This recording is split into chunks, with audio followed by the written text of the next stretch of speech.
हमारी शादी जिसके साथ होनी है उसके साथ ही होगी। उससे पहले क्या होता है क्या नहीं होता है, उससे पहले बहुत सी बार ये होता है कि हमारा रिश्ता किसी और के साथ हो रहा होता है, बाद में किसी और के साथ होता है। ये रियलिटी है कि बिना मतलब प्रारब्ध के, बिना भाग्य के कोई किसी के साथ नहीं जुड़ता। अगर कोई इंसान आपकी लाइफ में जुड़ रहा है तो वो भी कहीं ना कहीं आपका पिछले जन्म का कोई कर्म है, उस कर्म की वजह से वो आपके साथ जुड़ रहा है। क्योंकि आज जो हम रिश्ते निभा रहे हैं ये हमारे पिछले जन्म में कुछ ना कुछ रह गया होगा, उसके कारण जो हमारे माता पिता हैं वो या हमारे होने वाले बच्चे हैं, ये उसी के आधार पर हमें मिलते हैं। ऐसे ही नहीं कि मुंह उठाया कोई भी मिल गया। बहुत से लोगों को कोई नहीं मिलता कि उनके बच्चे नहीं होते, लेकिन ये भी उनका ही प्रारब्ध है, उनके ही कुछ कर्म रहे होंगे, इस कारण से उन्हें नहीं मिलती। लेकिन बहुत सी बार ये ज़रूरी नहीं है कि हमारा प्रारब्ध कहीं ना कहीं मतलब कुछ ना कुछ ऐसी कमियां हमें भी होती हैं जो हम इस जन्म में कर रहे होते हैं। देखा जाए तो हर एस्ट्रोलॉजर ये बोलता है कि जो हम बोलते हैं ना वो तक फिक्स है। एक मतलब ऐसे ही एस्ट्रोलॉजर ने मतलब एक व्यक्ति की प्रेडिक्ट करी थी। वो बोल रहे थे कि आपने मतलब अभी वो जो जिसके बारे में उन्होंने बताया था वो ये बता रहे थे कि अभी वो मतलब जवान है। तो जब उन्होंने उनके मतलब हाथ देख के ये बताया था कि आपने बचपन में बहुत गालियाँ निकाली थी, जबकि बचपन में उन दोनों का कोई लेना देना ही नहीं था। वो बहुत सी बार हम ये सोचते हैं एक दूसरे को देख लिया होगा, सुन लिया होगा, लेकिन ऐसा नहीं है। यूँ कहें कि मतलब शहर अलग, गांव अलग, कुछ भी लेना देना नहीं।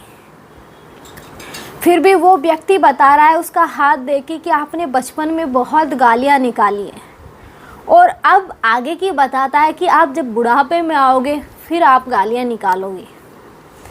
सब कुछ फिक्स है पहले से, यहाँ तक कि हमारी शादी किसके साथ होगी किसके साथ नहीं होगी। बहुत सी बार होता क्या है कि हम प्यार किसी और से करते हैं, शादी किसी और से हो जाती है। होता है बहुत सी बार ये भी होता है कि हम जिससे प्यार करते हैं उससे हम शादी कर लेते हैं, लेकिन प्यार हमारा अच्छे से चल रहा होता है, अब शादी हमारी अच्छे से नहीं चल रही होती, क्योंकि यहाँ ग्रह नक्षत्र है वो फेर खा गए कि मतलब जो वाइफ होती है वो शुक्र होती है, तो वहाँ जो गर्लफ्रेंड होती है वो शुक्र नहीं होती। वो पता नहीं, शायद मतलब वो मेरे को याद नहीं है, मैं भूल गई वो कौन सा ग्रह, लेकिन वो भी मतलब वो भी एक ग्रह होती है कि मतलब हमारी लाइफ में जो भी होता है ना वो कारण ही नहीं होता।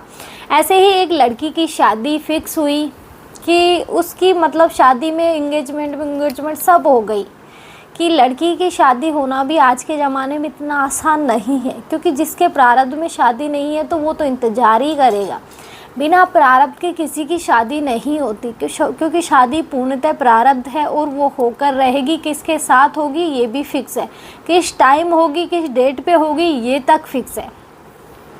तो ऐसे ही इस लड़की का मतलब रिश्ता तय हुआ, अरेंज मैरिज थी, लव मैरिज नहीं थी। घर वालों ने पसंद किया था लड़का, लेकिन होता क्या है कि मतलब जब सगाई के 2-3 महीने निकल जाते हैं और मतलब 4-5 महीने शादी के बच रहे होते हैं कि डेट वेट सब फिक्स हो जाती हैं, कि अभी सामने वाले ने कुछ डिमांड नहीं रखी थी, कि सामने वाले मतलब अच्छे खासी पैसे वाली फैमिली थी, लेकिन उन्हें कुछ मतलब अभी तक उन्होंने अपने मुंह से कुछ नहीं बोला था कि हमें अपने लड़के के लिए ये चाहिए ये चाहिए। उन्होंने ऐसा कुछ नहीं बोला था। आगे हुआ क्या कि मतलब इसी बीच में उनकी मुलाकात एक एस्ट्रोलॉजर से हो गई, जो कि मतलब फेस रीडिंग करते हैं। उनसे उनकी मुलाकात हुई तो लड़की ने हस्बैंड का, उनकी पूरी फैमिली का फेस दिखाया कि ये इनसे मेरा रिश्ता तय हो गया है, तो क्या मेरी इनके साथ बनेगी या नहीं बनेगी। तो उन्हें बोला कि उन्होंने जब देखा तो उन्होंने बोला कि आपकी शादी इसके साथ नहीं होगी, कि ऐसे नहीं हो सकता, हमारी तो सगाई भी हो गई है, डेट भी निकल गई है। कि नहीं, आपकी शादी इसके साथ नहीं लिखी, आपकी शादी कहीं और लिखी है। तो उस टाइम उन्होंने बोला कि ऐसे ही फेंक रही है, जो कि हर इंसान मानता है कि ऐसे ही होता है। तो उन्होंने भी यही समझा कि नहीं ऐसे ही बोल रही है ये। तो हुआ क्या कि मतलब अब उन्होंने एक चीज़ और बताई थी कि जब उनकी सास थी उनको देख के बताया था कि ये आपसे डिमांड करेंगी, तो लड़की ने बोला कि अभी तक कोई डिमांड नहीं है, कि वो अच्छे खासे पैसे वाली फैमिली है, क्यों डिमांड करेगी, उनके पास क्या कमी है जो डिमांड करेंगे। कि नहीं, डिमांड करेंगे, क्योंकि इस लेडीज़ के फेस में दिख रहा है कि डिमांड करेगी, क्योंकि उन्हें अब हर इंसान अपने तरफ से अलग अलग चीज़ें बताता है, कि उन्हें पता है कि नहीं ये 100% डिमांड करेगी, मैं लिख के देती हूँ। तो हुआ क्या कि अब वो उन्होंने नहीं माना कि नहीं ऐसा नहीं हो सकता, इंगेजमेंट सब हो गई, अब कैसे टूट सकता है। लेकिन होनी को कोई नहीं टाल सकता। सारा टाइम निकल गया, अब रह गया ओनली 1 महीना। अब सामने वाले से डिमांड आती है कि हमें गाड़ी चाहिए। तो अब एंड टाइम पे गाड़ी के लिए पैसे लाना एक आम आदमी के लिए बहुत मुश्किल होता है, क्योंकि लड़के वाले, अगर लड़का सरकारी नौकरी है तो हर कोई ये सोचता है कि हमने हमारे बेटे को पढ़ाया है तो हम लेंगे क्यों नहीं। सोच मतलब अलग हो जाती है कि तुमने तुम्हारे बेटे को ये पढ़ा, ये शिक्षा देने के लिए पढ़ाया है कि सामने वाले से पैसे मिलेंगे तो पढ़, उनके लिए थोड़ी पढ़ाया तुमने तो अपनी सुविधाओं के लिए पढ़ाया है ना अपने बच्चे को। अपनी मतलब उसकी नौकरी लगाई है तो अपनी उस बच्चे के काम आएगी, तुम्हारे बेटे के काम आएगी, उनके थोड़ी काम आ रही है। उनकी तो बेटी अपना घर छोड़ के तुम्हारे घर आ रही है। ये नहीं देखते लोग ये देखते हैं कि हमने हमारे बेटे को इस काबिल बनाया है तो हम पैसे लेंगे। तो अब सामने से डिमांड आई कि हमें कार चाहिए, और कार भी 15 दिन के अंदर चाहिए, ताकि हमारे रिश्तेदार उसमें बैठ के आ सके, कि हम हर रिश्तेदार को उनके कार भेज के उन्हें बुलाएंगे।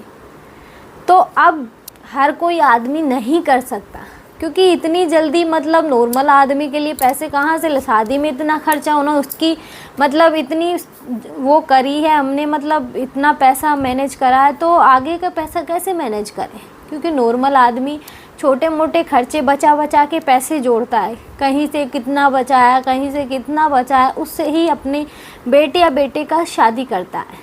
तो ऐसे ही नॉर्मल आदमी की लाइफ होती है, कि उसके पास कोई लग्जरी लाइफ थोड़ी है कि एक चुटकी बजाए आ गए पैसे, ऐसे नहीं होता।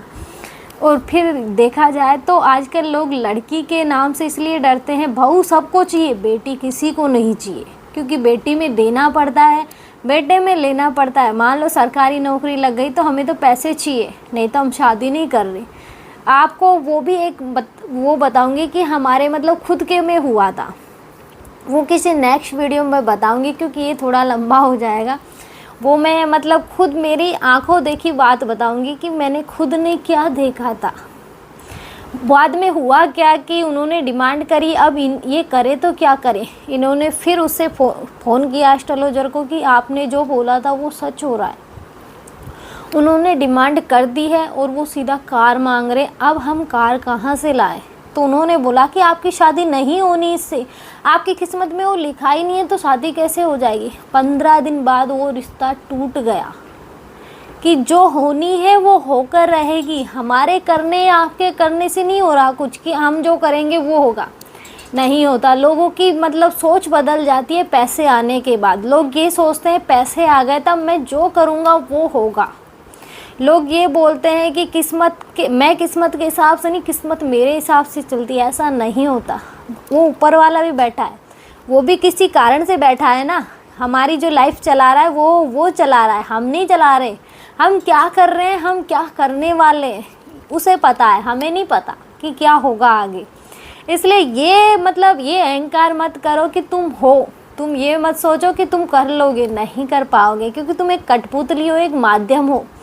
अर्जुन को भगवान श्री कृष्ण ने यही बोला था जब अर्जुन युद्ध करने से मना कर रहा था कि तुम नहीं मार रहे इन्हें, हो सकता है इन्होंने तुम्हें पिछले जन्म में मारा हो।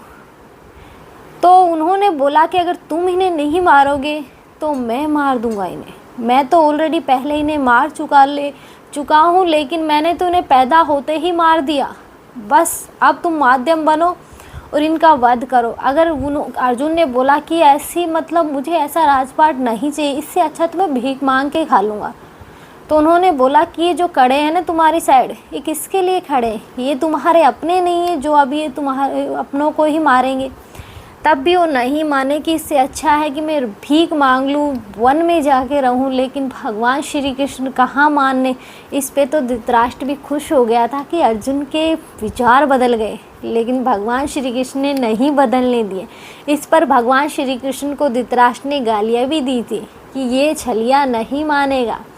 भगवान है कैसे मान जाए, नियति को नहीं बदल सकते, क्योंकि महाभारत तो गणेश जी ने पहले ही लिख दी थी, तो कौन उसे बदल सकता है कि जो होनी है वो होके रहेगी, आप कुछ नहीं कर सकते। इसी तरह मतलब अर्जुन की सुभद्रा की शादी हुई थी, वहाँ तक उसकी शादी दुर्योधन के साथ फिक्स हो गई थी, लेकिन एंड टाइम पे उनकी अरेंज मैरिज की जगह लव मैरिज हो गई। भगवान श्री कृष्ण ने स्वयं रास्ता दिखाया कि तुम्हारी दोनों से एक योद्धा पैदा होगा और वो योद्धा दुनिया में जाना जाएगा। बहुत कम आयु का योद्धा दुनिया में प्रचलित होगा। अभिमन्यु को कौन नहीं जानता आज। इसलिए जो होना है वो होके रहेगा। बस भगवान की आज्ञा समझ के स्वीकार करो और आगे बढ़ो। आगे मिलते हैं। जय श्री राम। मिलते हैं नेक्स्ट वीडियो में।